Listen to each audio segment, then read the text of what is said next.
நண்பர்களே, என் பெயர் நிவேந்தரன். நான் 6ஆம் ஆண்டு மாணவன். என் தலைப்பு சந்திர கிரகணம். பூமி நிலவுக்கும் சூரியனுக்கும் இடையே நேர்கோட்டில் இருக்கும் போது சந்திர கிரகணம் நிகழும். உதாரணம் இதுதான். ஒளி நேர்கோட்டில் பயணிப்பதால் சூரிய ஒளியை பூமி தடை செய்கிறது.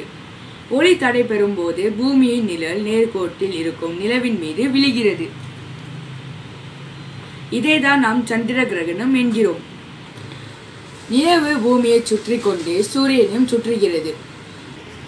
சூரியன், பூமி, சந்திரன் ஆகியவை ஒரு வருடத்தில் 13 முறைகள் நேர்கோட்டில் வர வாய்ப்புண்டு. இருப்பினும் ஏன் கிரகணம் 13 முறை ஏற்படுவதில்லை? காரணம், பூமியும் சந்திரனும் சூரியனை சுற்றி வரும் பொழுது சில சமயங்களில் சூரியன், பூமி, சந்திரன் ஆகியவை நேர்கோட்டில் இருக்கும்.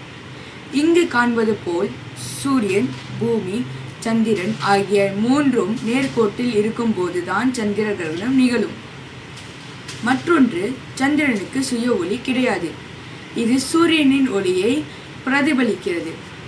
எனவே பூமி சூரியனுக்கும் சந்திரனுக்கும் இடையே நேர்கோட்டில் இருக்கும் பொழுது சூரிய ஒளியை சந்திரன் மேல் விழாமல் தடை செய்கிறது. பூமியின் நிழல் சந்திரனில் விழாமல் இருப்பதால் இருளாக இருக்கும். நன்றி.